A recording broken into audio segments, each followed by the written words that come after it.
मेरे सभी श्रोताओं को मेरा प्यार भरा नमस्कार। आज मैं आपके लिए लाई हूँ हिंदी के प्रसिद्ध साहित्यकार नरेंद्र कोहली जी की लिखी हुई एक कहानी जिसका शीर्षक है संकट। तो प्रस्तुत है कहानी संकट। संदीप की नींद जल्दी ही खुल गई। यह उसका स्वभाव भी था और अभ्यास भी। भैया उससे भी पहले उठे हुए थे और भाभी को जगाने का प्रयत्न कर रहे थे। उनका भी यह अभ्यास ही था। वे इसे अपना रोग मानते थे। रात्रि के पहले प्रहर में वे जितना सो लेते थे। एक बार उनकी नींद उचट जाती है तो फिर सो नहीं पाते। यही कारण है कि वे रात को जल्दी सो जाना चाहते हैं। रात को जल्दी सो पाए ना सो पाए, पर प्रातः उनकी नींद कभी 3 बजे उचट जाती है और कभी 4 बजे। वे प्रयत्न करते हैं कि सो ना भी सके तो लेटे तो रहे, ताकि जो सो रहा है उसे किसी प्रकार की बाधा ना हो। पर अकारण लेटे रहना भी तो निष्क्रियता के जीवन की लंबी साधना के पश्चात ही संभव हो पाता है। भैया के लिए अकारण लेटे रहना बहुत बड़ी यातना थी। परिणाम यह होता था कि वे भाभी को जगाना आरंभ कर देते थे। वे मना करती थी, उपेक्षा कर जाती थी, गहरी नींद में होने का नाटक करती थी, पर वे उन्हें जगाकर ही मानते थे। उठो, अब चाय बनाकर दो 1 कप, बहुत देर से प्रतीक्षा कर रहा हूं, पर तुम्हारी तो नींद पूरी ही नहीं होती। भैया ने घर के अनेक प्रकार के दायित्व स्वयं ओढ़ रखे थे, किंतु रसोई उनके लिए निषिद्ध क्षेत्र था।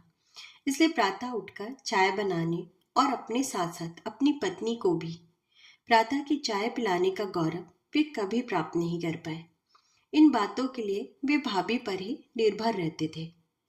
भाभी के पाक कला की प्रशंसा उन्होंने चाहे कभी न की हो, किंतु रसोई संभालने का दुस्साहस भी उन्होंने कभी नहीं किया। जागकर वे अपने विविध व्यस्तताओं में उलझे रहते थे। उन्हें चाय पीनी थी, शौच करना था। भाभी से पूछकर उस दिन बाजार से लाई जाने वाली वस्तुओं की सूची बनानी थी। उनके ध्यान में यह भी रहता था कि उनके कारण किसी को किसी प्रकार की असुविधा ना हो। इसलिए वे प्रतीक्षा करते रहते थे कि स्नान घर खाली हो तो वे नहाने जाए। साधारण दिनों में तो वे उस समय समाचार पत्र पढ़ना अथवा आकाशवाणी के समाचार सुनने का भी काम कर लेते थे। इन दिनों उन्होंने यह सब स्थगित कर रखा था।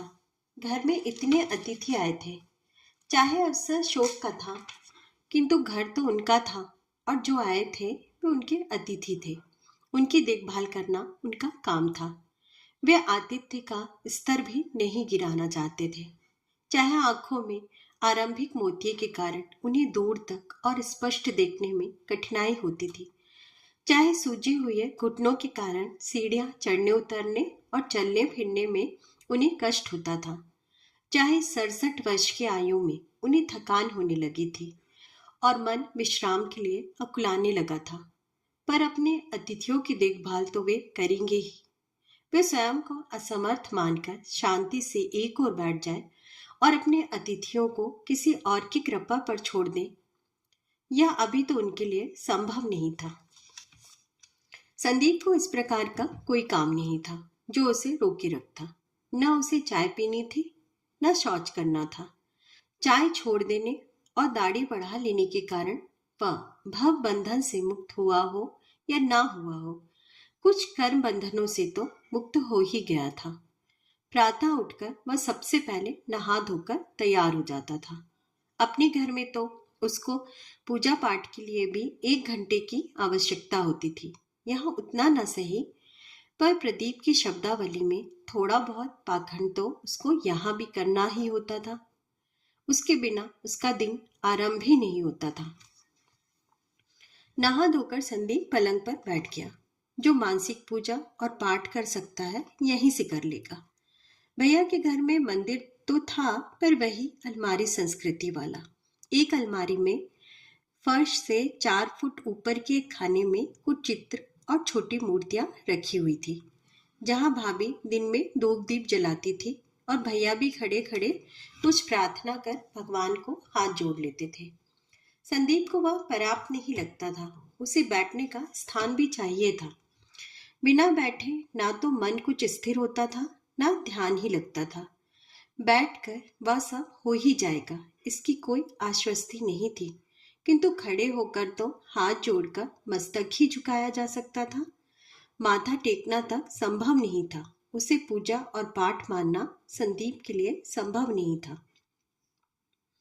उसने पलंग पर बैठकर ही आंखें बंद कर ली और स्मृति से ही प्रार्थना, स्तुति इत्यादि मन ही मन दोहराने लगा। वह जानता था कि इस प्रकार वह आधी पूजा भी नहीं कर पाएगा। घर पर वह अधिकांशतः विभिन्न पुस्तकों से उनके कुछ अंश पढ़ता था। वे पुस्तकें यहाँ उसे उपलब्ध नहीं थी। फिर यहाँ एकांत भी नहीं था। बाहर अनेक प्रकार के स्वर थे। कुछ स्वर ध्यान को भी खींच लेते थे। इसी से प्रदीप उसे उसका पाखंड कहता था। धर्म अथवा पूजा पाठ में उसका कोई विरोध नहीं था, चाहे उसके अपने नित्य कर्म में पूजा के लिए कोई स्थान नहीं था। इसलिए वह पूजा करने वालों को पाखंडी कहकर बहुत प्रसन्न होता था। उससे वह स्वयं को कहीं उनसे कुछ श्रेष्ठ अनुभव करने लगता था। वह पूजा नहीं करता था, पर पाखंड भी तो नहीं करता था। प्रदीप पहले तो ऐसा नहीं था। हट्टी वह आरंभ से ही था, पर इस प्रकार सनका हुआ नहीं था। जब से नौकरी छोड़ दी थी, संदीप को तो वह आतंक सही लगने लगा था। संदीप ने पूजा पूरी की। उठकर वह प्रणाम करने के लिए मंदिर वाली अलमारी के सम्मुख आ खड़ा हुआ। पहली दृष्टि में यह तो दिखाई दिया कि वहां अनेक देवी देवताओं के चित्र हैं। कुछ बहुत छोटी छोटी मूर्तियां भी थी, जिनको उस अंधेरे खाने में पहचानने के लिए भी प्रयत्न करना पड़ता था। फिर भी उसने पहचाना। जिस चित्र पर लाल चुनरी चढ़ाई गई थी, वह माता वैष्णो देवी का चित्र था। एक दशभुजा दुर्गा का चित्र था। एक और हनुमान जी का चित्र था। राम दरबार की भी एक झांकी थी। वेणुगोपाल का भी एक चित्र पहचान में आ रहा था। शिव परिवार का एक पूरा चित्र था और उन सबके सम्मुख किंतु आकार में उनसे कुछ छोटा किसी विदेशी महिला चेहरे का चित्र था। उसके सिर पर इंग्लैंड के राजा जॉर्ज पंचम के ताज जैसा ताज था और उस पर बड़ी प्रमुखता से ईसा की सलीब चित्रित थी। संदीप चौंका। इस मंदिर में इस चित्र का क्या काम? क्या किसी बच्चे ने लाकर इस चित्र को अपनी नासमझी में इस मंदिर में रख दिया है? किसका चित्र है यह? और भैया भाभी ने इस चित्र को यहाँ से हटाया क्यों नहीं? संदीप हाथ जोड़कर वहां से हट गया। घर में उसके लिए कोई काम नहीं था। संदीप जब इस प्रकार प्रवास के लिए निकलता था तो अपना लिखने पढ़ने का काम साथ नहीं लाता था। वह जानता था कि इस प्रकार के अवसरों पर कहीं भी उसे ऐसा समय और परिवेश नहीं मिल सकता था कि वह अपने लिखने के विषय में कुछ सोच सके। चारों ओर की गतिविधियों की तीव्र आघात मन में बनी किसी रचना अथवा किसी विचार बिंब को छिन्न भिन्न ही कर सकते थे। एक एक मिनट में तो प्रदीप के ही आघात हो रहे होते थे। वह न स्वयं चुप रहना चाहता था और न किसी और को चुप रहने देना चाहता था। उसके भीतर का ऊर्जा का अजस्त्र स्रोत था। किंतु उसने किसी भी प्रकार का कोई भी काम ना करने का संकल्प कर लिया था। बस एक ही काम था, घर में बैठे रहना और किसी न किसी को ललकारते रहना। वह उस वाकमल के समान था जो प्रत्येक व्यक्ति को चुनौती दे रहा था कि आओ और मुझसे पंजा लड़ा लो। वह अखाड़े बाजों के समान हर क्षण अपनी विजय पताका फहराने का प्रयत्न करता रहता था। यह दूसरी बात थी कि उसके वाक युद्ध का आधार तर्क अथवा ज्ञान न होकर ऊंचा बोलना और अपनी हट पर अड़ जाना ही था। जब वह तर्क पर टिक नहीं पाता था तो विरोधी को गिराने के लिए संवाद का स्तर गिराने पर आ जाता था। कुछ अधिक स्थूल अपरिष्कृत बातें कह देने में वह संकोच नहीं करता था। विपक्षी उस स्तर पर नहीं उतरना चाहते थे, इसलिए चुप हो जाते थे और प्रदीप उसे अपनी जीत मानकर बहुत प्रसन्न होता था। कोई भी काम करने अथवा कहीं आने जाने में उसने अपनी असहमति घोषित कर रखी थी, पर कुछ तो करना था, इसलिए दिन भर किसी न किसी से उलझता रहता था। इस समय सुबह सुबह संदीप उससे उलझना नहीं चाहता था। ऐसे में संदीप के लिए एक ही रास्ता था कि वह समाचार पत्र लेकर एक कोने में बैठ जाए और नाश्ता बनने की प्रतीक्षा करे। वह समाचार पत्र का भी तो अपना नशा होता है। दिल्ली में उसके घर परिवार के 4 सदस्यों के लिए 4 समाचार पत्र आते थे, उनकी अपनी अपनी रुचि और आवश्यकता के अनुसार। उन 4 समाचार पत्रों को संदीप 15 मिनटों में उलट पलट कर एक ओर फेंक देता था। उसका मन उन समाचारों में नहीं रमता था। ना तो राजनीति की धूर्तताएं उसको अच्छी लगती थी और ना ही मिर्च मसाले वाली अपराध कथाएं उसे लुभाती थी। उसे सदा से शिकायत रही थी कि समाचार पत्रों में जीवन का सुंदर रूप कभी चित्रित नहीं होता। वे लोग जीवन की विकृतियों को ही समाचार मानते हैं और जीवन का सुंदर और सात्विक रूप उनकी दृष्टि से सदा ओझल ही रहता है। अपने पत्रकार मित्रों से कभी ऐसी बात कह देता तो उन लोगों का अहंकार जाग उठता और वे पत्रकारिता को साहित्य से भी ऊंची चीज प्रमाणित करने में जुट जाते। यह समझौता इस आधार पर करते कि पत्रकारिता जल्दी में लिखा गया साहित्य ही तो है। संदीप को श्री रामकृष्ण परमहंस की बात स्मरण हो आती थी। वे समाचार पत्र को सांसारिकता का निकृष्टतम रूप मानते थे और जिस कमरे में समाचार पत्र रखा हुआ हो उसमें बैठते तक नहीं थे। गिरीश चंद्र घोष के आग्रह पर उसके घर गए तो द्वार पर ही खड़े हो गए। सबने उनकी ओर देखा तो उन्होंने समाचार पत्र की ओर संकेत किया, पहले इसे हटाओ। संदीप को उनकी बात बहुत ही सत्य और बहुत ही उपयोगी लगती थी। क्या था समाचार पत्रों में जिसके लिए देश का प्रत्येक पढ़ा लिखा व्यक्ति ब्रह्म मुहूर्त से ही प्रतीक्षा करने लगता था, जिससे वह अपने दिन का शुभारंभ करना चाहता था? क्या जानने को इतना आतुर रहता था वह कि पिछले 24 घंटों में उसके क्षेत्र में कितनी हत्याएं हुई, कितने बलात्कार हुए, कितने डाके पड़े। अधिकांशतः अपराधियों के नामों, कृत्यों और चित्रों से भरा पूरा वह समाचार पत्र व्यक्ति को जीवन के विषय में कौन सा उपयोगी मार्ग दिखा सकता था। और इस समय तो वैसे भी शोक का अवसर था, मन अवसाद से घिरा हुआ था। ऐसे में समाचार पत्र उसको तनिक भी आकर्षक न लगा। घर में आए हुए कुछ लोग फ्रांस में हो रहे विश्व फुटबॉल के संदर्भ में जानने के लिए बहुत उत्सुक थे, पर संदीप के लिए किसी भी स्थान पर होने वाली कोई खेल प्रतियोगिता मनोरंजन का साधन मात्र थी। वह उसी संसार का सबसे बड़ा समाचार मानने को तैयार नहीं था। या तो विज्ञापन के युग का ही चमत्कार था कि कुछ प्रत्यक्ष दर्शकों का मनोरंजन आज विश्व का सबसे बड़ा समाचार और गौरव का विषय बना हुआ था। भाभी नहाकर अपने मंदिर में धूप दीप जलाने आ गई। भैया भी उनको खोजते खोजते वहां आ गए थे, कुछ पूछने अथवा कहने के लिए। भाभी को मंदिर के सम्मुख हाथ जोड़े खड़े देखकर रुक गए। भाभी ने बिजली का एक बटन दबाया। एक छोटा सा बल्ब जल उठा। अगरबत्तियां जलाई, दीप प्रज्वलित किया और हाथ जोड़कर आंखें बंद कर प्रार्थना करने लगी। संदीप के मन में अनायास ही एक प्रश्न जागा। भाभी प्रार्थना में क्या कह रही होंगी, क्या मांग रही होंगी? युवती पुत्री के इस प्रकार के कष्टदायक और शोकपूर्ण ध्यान के पश्चात व्यक्ति ईश्वर से क्या कह सकता है और क्या मांग सकता है? निश्चित रूप से इस समय वे ईश्वर की कृतज्ञ नहीं होंगी, वे उसका धन्यवाद नहीं कर रही होंगी। वे अपना शोक दूर करने की याचना कर रही होंगी या अपने शेष परिवार की सुरक्षा और प्रसन्नता के लिए प्रार्थना कर रही होंगी, अथवा वे अपनी पुत्री की आत्मा की शांति के लिए प्रभु से विनती कर रही होंगी। पर ऐसी बातें पूछने का यह कोई अनुकूल अवसर नहीं था।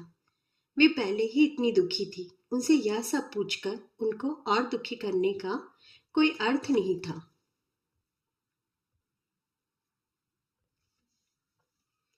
भाभी ने अपनी प्रार्थना समाप्त की और आंखें खोल दी। भाभी, मंदिर में सबसे आगे यह सलीब और ताज वाला चित्र किसका है? संदीप के मन में दबा प्रश्न सहज ही उसकी जिह्वा पर आ गया। भाभी कुछ संकुचित तो दिखी, पर कुछ प्रयत्न कर बोली, एक ईसाई संत का है। उनका नाम मुझे स्मरण नहीं रहता। किसी ने मुझे यह चित्र दिया था और कहा था कि इनकी पूजा करने से प्रिया स्वस्थ हो जाएगी। किसने दिया था यह चित्र? किसी ईसाई पादरी ने? नहीं, मेरी एक सहेली की बहन ने। वह ईसाई है? नहीं, वह स्वयं तो ईसाई नहीं है, उसका पति ईसाई है। वह अपने संप्रदाय का प्रचार कर रही थी और आप उसकी बातों में आ गई, संदीप बोला। भाभी कदाचित समझ रही थी कि संदीप क्या कह रहा है। वे उसका सामना नहीं कर पा रही थी। अपने लिए कोई ओट ढूंढते हुए भाभी ने कहा, कोई हो, उससे क्या अंतर पड़ता है? भगवान तो एक ही है, उसे किसी भी रूप में पूजो। संदीप उनकी मानसिकता समझ रहा था। उनकी पुत्री गंभीर रूप से रोगग्रस्त होकर उनके घर में पड़ी थी और उनके सारे प्रयत्न निष्फल जा रहे थे। वे अपनी बच्ची को तिल तिल मरते देख रही थी। वे चिकित्सकों से निराश होकर पूजा पाठ की ओर झुकी होंगी। धार्मिक वृत्ति की तो वो पहले से ही थी। संदीप को स्मरण था कि भाभी ने उन्हें बताया था कि उन्हें भगवान शिव के प्रत्यक्ष दर्शन भी हुए थे। इस बात का विश्वास संदीप ने कभी नहीं किया था, किंतु भाभी को विश्वास था कि उनकी भक्ति से प्रसन्न होकर भगवान शिव स्वयं उनके सम्मुख प्रकट हुए थे। वह घटना स्वयं उनके लिए भी इतनी अप्रत्याशित थी कि वे घबरा गई थी, कुछ कह नहीं सकी थी, यहाँ तक कि उन्हें प्रणाम भी नहीं कर पाई और वो चले गए। उन्हें यह भी विश्वास था कि उनकी भक्ति के कारण उनके परिवार का, उनके पति और बच्चों का कोई अनिष्ट नहीं हो सकता। प्रिया के लिए भी उन्होंने भगवान से प्रार्थना की होगी, सारे देवी देवताओं को मनाया होगा, उनकी देहरी पर अपना माथा फोड़ा होगा। आर्त व्यक्ति तो वैसे ही प्रभु का भक्त हो जाता है। उस पर भी जब पुत्री के स्वास्थ्य में सुधार नहीं हुआ और किसी ने उन्हें उस ईसाई संत का चित्र यह कहकर पकड़ा दिया कि उनकी पूजा से सारे रोग दूर हो जाते हैं, तो भाभी उस समय इस मना स्थिति में तो नहीं ही होंगी कि उस महिला से पूछ सकती कि फिर कोई ईसाई तो रोग से नहीं ही मरता होगा। और इस समय वे कह रही थी, भगवान तो एक ही है, उसे किसी भी रूप में पूजा जा सकता है। इस महान और उदार सिद्धांत वाक्य का विरोध वह नहीं कर सकता था, किंतु उन्हें बताना चाहता था कि इस एक उदार और निर्दोष वाक्य के पीछे वे क्या क्या ढांकने का प्रयत्न कर रही थी। ठीक कह रही हैं आप, संदीप ने कहा, ईश्वर तो एक ही है, उसे विभिन्न रूपों में पूजा जाता है। आप भी अब तक उसके अनेक रूपों को बिना किसी भी भेदभाव के पूज रही थी, पर अब इस नए चित्र को ईश्वर के एकत्व के नाम पर यहाँ रखकर आपने अब तक अपने पूजित रूपों को तिरस्कृत कर दिया है, उसकी असफलता घोषित कर दी है।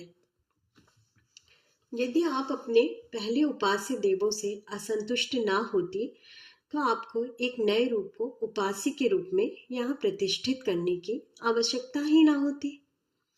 ऐसा कुछ नहीं है, भैया ने कहा, तुम बेबात की बात कर रहे हो। जो मैंने कहा है वह तो है ही, संदीप ने कहा।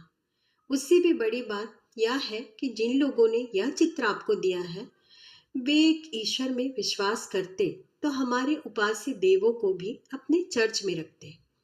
ईश्वर के एकत्व में उनका विश्वास होता तो वे हमारे उपास्य देवताओं पर अपने उपास्य को आरोपित करने का प्रयत्न इतने सुनियोजित और सुव्यवस्थित ढंग से ना करते।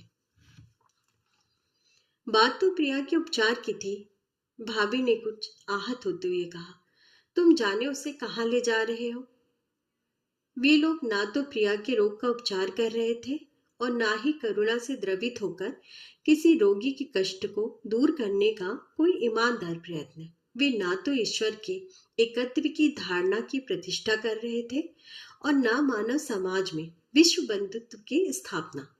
वे तो अपने धर्म को हमारे धर्म पर आरोपित कर रहे थे। हमारी संस्कृति, हमारे चिंतन, दर्शन सबको समाप्त करने का प्रयत्न कर रहे थे। वे आपको कुछ दे नहीं रहे थे, जो कुछ आपके पास है उसे छीनने का प्रयत्न कर रहे थे और अपना धर्म, अपने उपास्य, अपना चिंतन आप पर आरोपित कर रहे थे।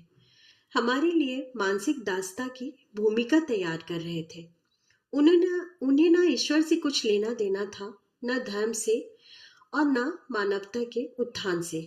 भाभी की मुद्रा कह रही थी कि वे संदीप की आपत्ति को समझ नहीं पा रहे हैं और भैया ने इस मुद्रा में उपेक्षा से सिर फिरा लिया था कि वे उसकी बकवास को और नहीं सुनना चाहते थे। आपने ईश्वर के एकत्व की स्थापना के लिए यह चित्र रखा है? संदीप ने पूछा। हाँ, पूजा ही करनी है, किसी नाम से, किसी रूप में कर ली जाए। नहीं, ऐसा नहीं है, संदीप बोला। भाभी, यह तो उपासना नहीं है, यह एक सौदा है। पहले के पूज्य रूपों ने आपको आपका मनचाहा वरदान नहीं दिया, तो आप अपने लिए एक नया उपास्य ले आई। इसे पूजा नहीं कहते और न यह भक्ति है। यह तो ईश्वर की इच्छा पर अपनी इच्छा को आरोपित करने का एक तरीका है। आप अपने उपास्य देवों को यह बताना चाह रही हैं कि वे आपको आपकी इच्छा अनुसार वरदान दें, नहीं तो आप उनकी पूजा बंद कर किसी नए देवता को यहाँ प्रतिष्ठित कर देंगी। जैसे किसी दुकानदार को कहा जाए कि हमारे दाम पर हमारी काम्य वस्तु दो, नहीं तो हम तुम्हारी दुकान से सामान खरीदना बंद कर देंगे, किसी अन्य दुकानदार के पास चले जाएंगे। धमकी दे रही हैं आप अपने अब तक के पूजित देव रूपों को। नहीं, यह बात नहीं है, वे रुष्ट स्वर में बोली। पर क्या हमें अपनी पुत्री के जीवन मांगने का अधिकार भी नहीं है? जीवन और जीवन का सुख मांगने का अधिकार तो सबको है, किंतु ईश्वर का विधान बदलने का अधिकार तो किसी को भी नहीं है। हमने कौन सा विधान बदल दिया ईश्वर का? विधान तो आप नहीं बदल सकती, ना आपके इस नए देवता ने बदला है।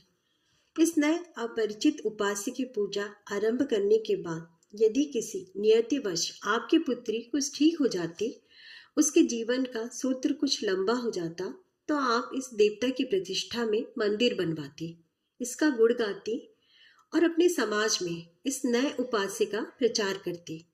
जिन्होंने आपको यह चित्र दिया है, उन प्रचारिकाओं ने आपको धर्मांतरण के द्वार पर लाकर तो खड़ा कर दिया है ना।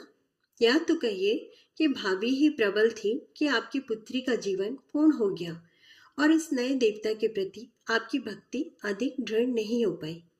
वैसे यह चित्र अभी भी आपके मंदिर में सुरक्षित रखा है। इसका अर्थ यह तो है कि अपनी पुत्री का जीवन ना पाने के बाद आपने इस नए देवता को अपने देवताओं के समान मान लिया है, जबकि यह आपकी भक्ति दृढ़ करने के लिए नहीं, आपका धर्म परिवर्तन करने के लिए किया गया एक षड्यंत्र था। बेकार की बातें हैं।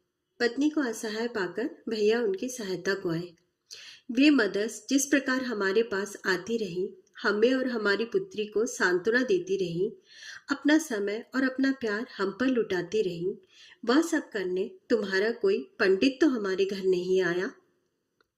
संदीप कुछ चौंका और उससे भी अधिक आहत हुआ। तो बात यहाँ तक आ पहुंची थी। भाभी तो केवल यह बता रही थी कि वह चित्र उन्हें उनकी किसी सहेली की बहन ने दिया था, जिसका पति ईसाई था। यह तो भैया के मुख से फूटा है कि उनके घर ईसाई संप्रदाय की प्रचारिकाएं भी आती रहती थी। वे कितनी वितृष्णा से तुम्हारा पंडित कह रहे थे, जैसे वह उनका पंडित नहीं था।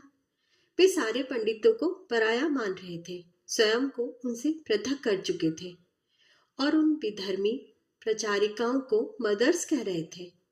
माँ जैसा पवित्र संबोधन उन लोगों के लिए जो केवल उनके धर्म परिवर्तन की इच्छुक थी।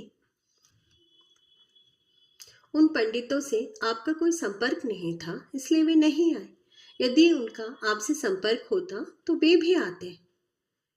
उन मदर्स का भी हमसे कोई संपर्क अथवा संबंध नहीं था, वे फिर भी आई। हम उनको जानते भी नहीं थे, फिर भी वे आई। हमने उनको दान के रूप में भी कुछ नहीं दिया, फिर भी वे आई। संभवतः प्रिया उनसे पढ़ी हो, संभवतः प्रिया ने उनके साथ अथवा उनके स्कूल में पढ़ाया हो। भैया कुछ आवेश में थे। वे ना कुछ सुनने को प्रस्तुत थे, ना कुछ सोचने को। संदीप जानता था कि प्रिया स्थानीय कॉन्वेंट में पढ़ी थी। उसने कितने ही वर्ष ईसाई प्रचारकों के एक स्कूल में पढ़ाया भी था। संभवतः ये प्राचारिकाएं उस समय वहां ना रही हों, किंतु उनका संबंध तो उस संस्था से था ही। पर भैया इस समय एकदम विरोध की मुद्रा में थे। नहीं कह दिया तो कह दिया। इस समय वे प्रदीप के समान ही हठी हो रहे थे। तो उनको आपकी पुत्री के रोग और उसके कष्ट का पता कैसे लगा? संदीप जानता था यह शोक का अवसर था। उसे भैया को इस प्रकार उत्तेजित नहीं करना चाहिए था, ना ही उसे भैया को किसी प्रकार से गलत प्रमाणित कर भावनात्मक चोट पहुंचानी थी। पर वह स्वयं भी तो बेहद आहत था। वह देख रहा था कि विधर्मी प्रचारक उसके भाई के द्वार पर दस्तक ही नहीं दे रहे थे। वे उनका द्वार खुलवाकर उनके घर में घुस आए थे।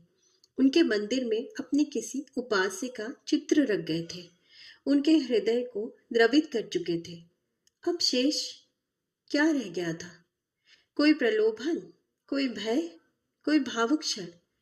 पर भैया इस बात को कहाँ समझ रहे थे? वे तो अब भी चेत नहीं रहे थे।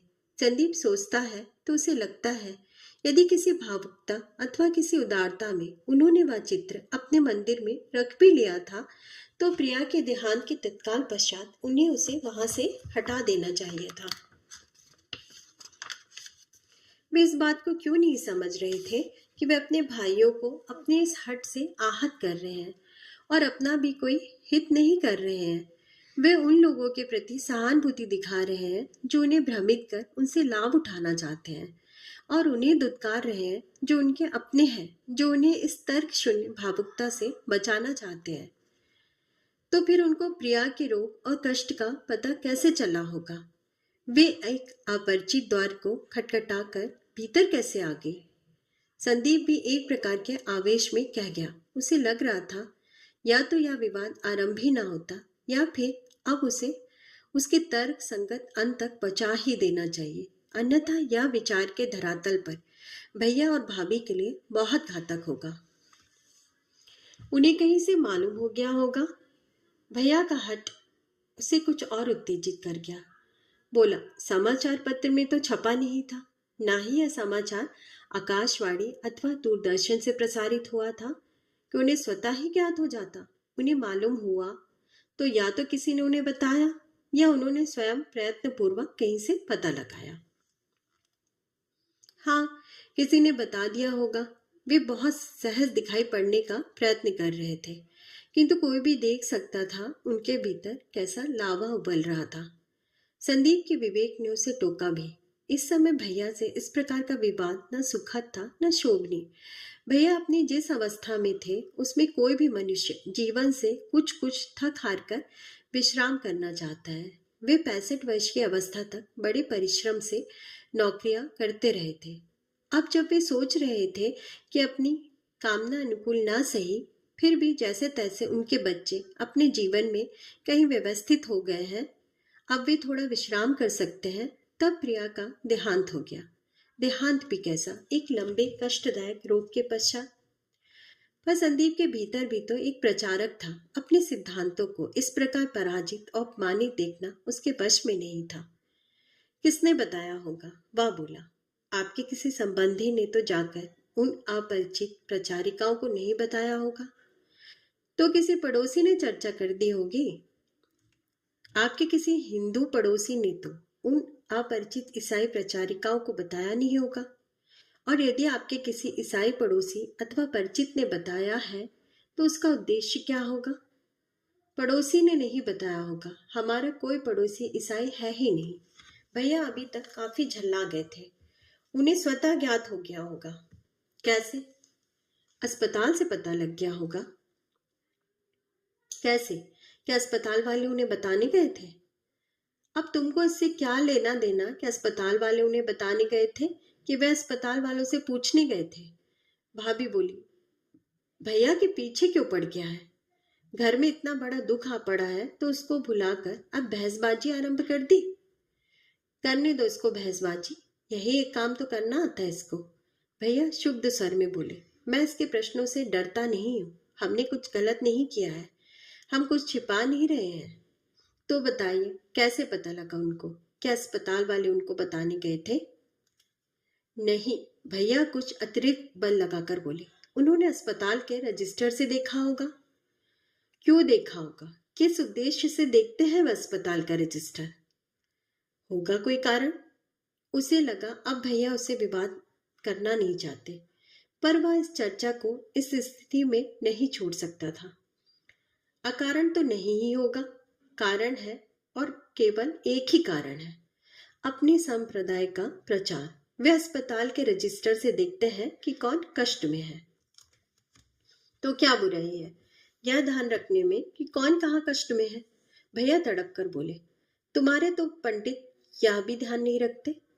भैया जिस तड़प से उन प्रचारिकाओं का पक्ष लेकर पंडितों के प्रति अपनी वितृष्णा प्रकट कर रहे थे, वह संदीप के लिए बहुत कष्टदायक होता जा रहा था। यह ध्यान रखने में तो कोई बुराई नहीं है कि कौन कष्ट में है, किंतु महत्वपूर्ण यह है कि यह ध्यान क्यों रखा जा रहा है। संदीप कह ही गया, यदि कष्ट में किसी की सहायता की जा रही है तो अच्छा है, महान कार्य है। किंतु यदि यह देखा जा रहा है कि कौन संकट में है, किसका मन विचलित है, कौन द्रवित अवस्था में है, किसे सरलता से बहकाया जा सकता है, किसे फुसलाया जा सकता है, किसे डराया जा सकता है, अथवा किसे ललचाया जा सकता है, तो ना यह धर्म है, ना भक्ति है, ना अध्यात्म। यह तो शुद्ध रूप से सांसारिक चतुराई है। आप उनके चतुराई को ना समझ सके और उनके जाल में फंस जाए तो ठगे तो आप गए। लगा भैया अपने क्रोध को दबाने में भी असफल होते जा रहे हैं, किंतु वे अपना क्रोध दिखाना नहीं चाहते थे। वे जानते थे कि क्रुद्ध हो जाने पर इस सारे संवाद में उनकी स्थिति भी प्रदीप जैसी ही हो जाएगी। तो तुम्हारे पंडित भी वही चतुराई क्यों नहीं दिखाते? आध्यात्म, भक्ति और धर्म साधना में सांसारिक चतुराई के लिए कोई स्थान नहीं है, इसलिए हमारे आध्यात्मिक संत इस ओर अधिक ध्यान नहीं देते। पर मुझे लगता है कि स्वामी विवेकानंद ने आध्यात्मिक करुणा के साथ साथ सामाजिक संगठन की दृष्टि से इसका महत्व समझा था। उन्होंने शिक्षा, चिकित्सा और करुणा की दृष्टि से अपने सहयोगियों और शिष्यों को प्रशिक्षित किया था। तुम्हारे रामकृष्ण मिशन वाले ही आते, वे भी नहीं आए। क्यों नहीं आए? संदीप कुछ चकित हुआ, कुछ पीड़ित।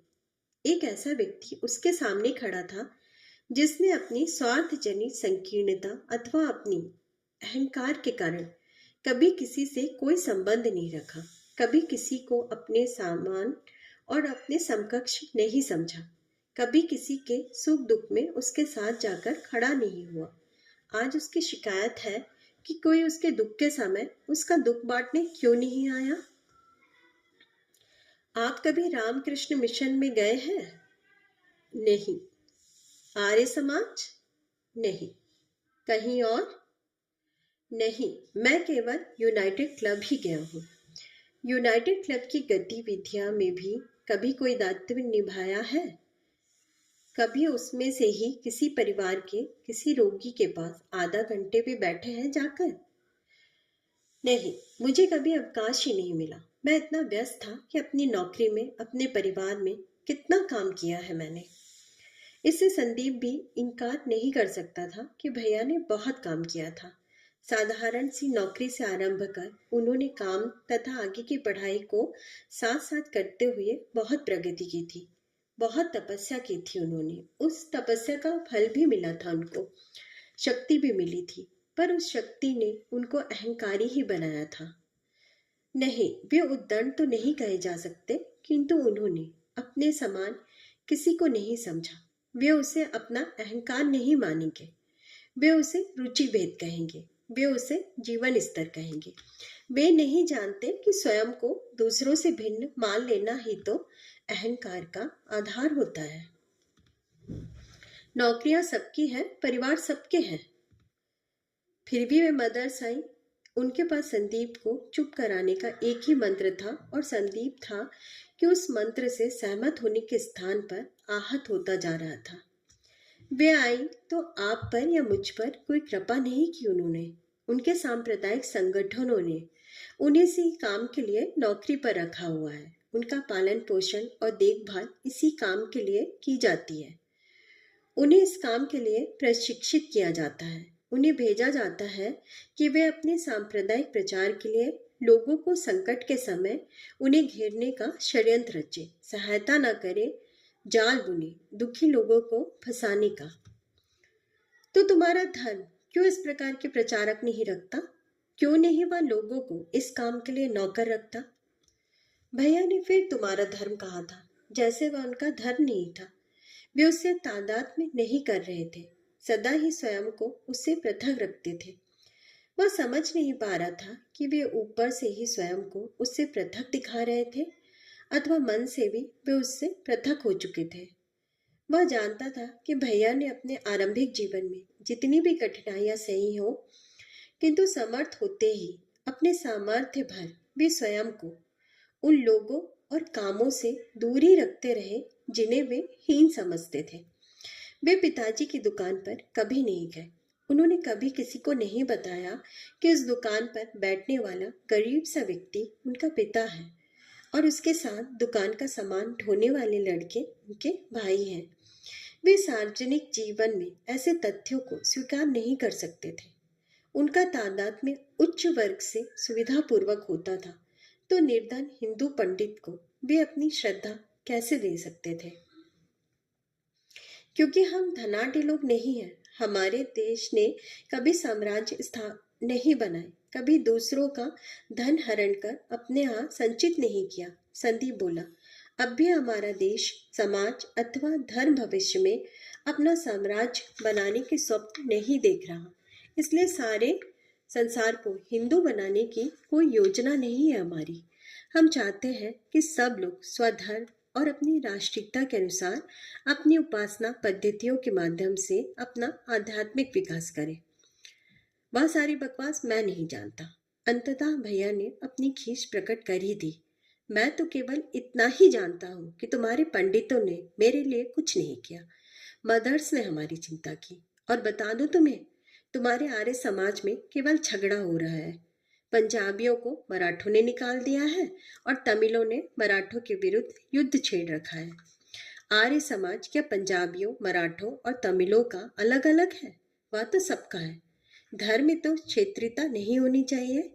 जिस धर्म के लोग आपस में इस प्रकार लड़ते हो, उस धर्म में रहकर कोई क्या करेगा? धर्म तो आपस में प्रेम सिखाता है। धर्म के लिए भी कोई लड़ता है? इस समय भैया संसार का सारा इतिहास भूल गए थे। यूरोप के देशों के सांप्रदायों के युद्ध भूल गए थे। मुस्लिम देशों के परस्पर युद्ध उनकी स्मृति से सर्वथा मिट गए थे। वे भूल गए थे कि जो लड़ता है स्वार्थ के लिए लड़ता है, धर्म के लिए कोई नहीं लड़ता। यदि आर्य समाज में पंजाबियों, मराठों और तमिलों में झगड़ा हो रहा है, तो वह न धर्म के लिए है, न आर्य समाज के लिए, न स्वामी दयानंद के लिए और न ही सात्यार्थ प्रकाश के लिए। तो किसके लिए हो रहा है? आप नहीं समझते? नहीं, भैया ने कटाक्ष किया। नहीं समझता, तुम समझा दो। धन के लिए, संपत्ति के लिए, सत्ता के लिए, अधिकार के लिए। होगा, भैया ने उदासीनता से कहा। हमें यह सब नहीं मालूम। ऐसी जानकारियां तुम्हें ही रहती हैं। उनके स्वर में संदीप के प्रति कटाक्ष लौट आया था। आपका ज्ञान तो किसी की रक्षा कवच नहीं बन सकता, पर इस समय मैं एक दूसरी बात कहना चाहता हूँ। कुछ बाकी हो तो कह डालो।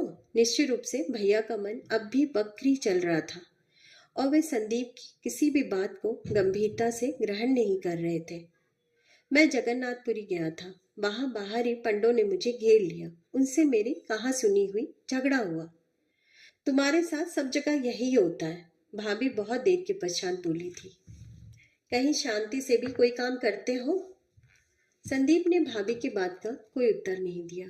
अपनी बात को आगे बढ़ाता हुआ बोला, उन्होंने मुझे नास्तिक कहा, मैंने उन्हें धर्म के व्यापारी कहा।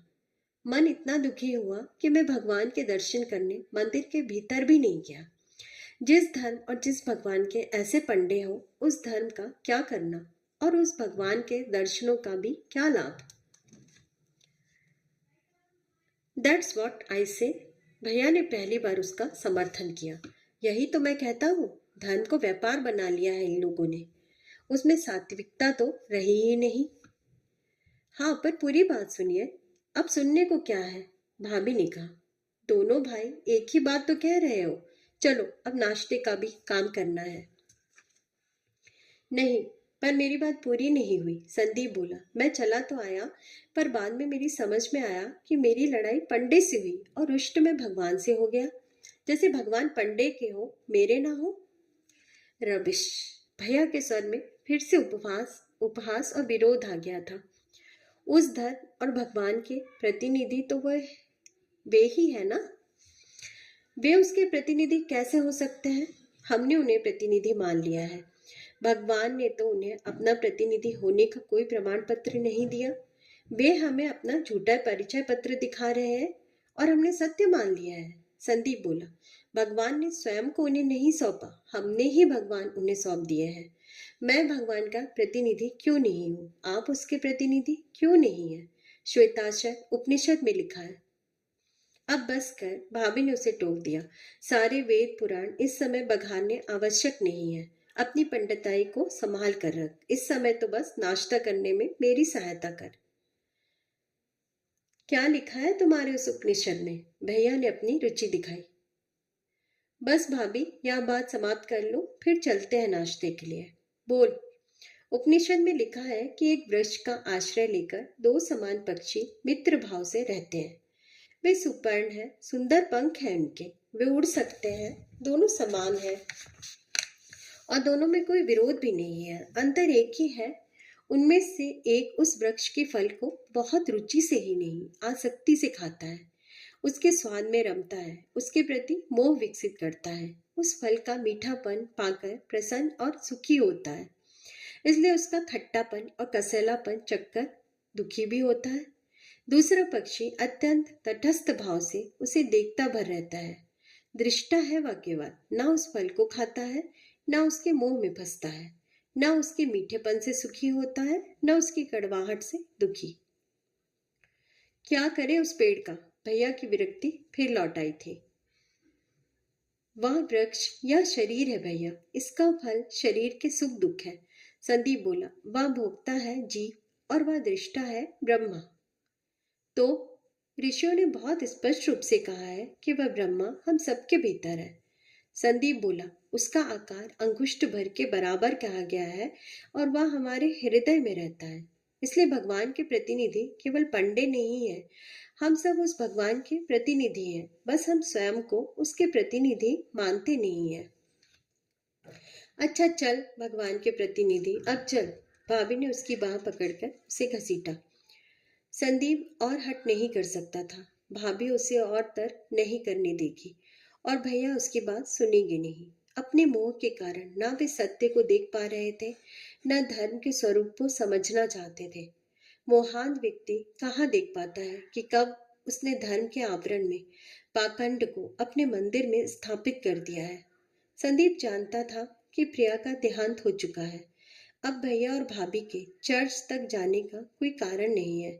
भैया उन प्रचारिकाओं को अब अपने घर में स्वागत करेंगे, ऐसी भी कोई संभावना दिखाई नहीं पड़ रही थी, किंतु वह भीतर तक कांप गया था।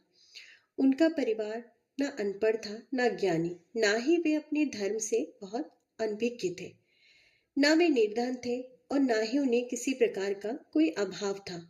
समाज में उनका पर्याप्त सम्मान था और वे अपने समाज से दूर भी नहीं थे।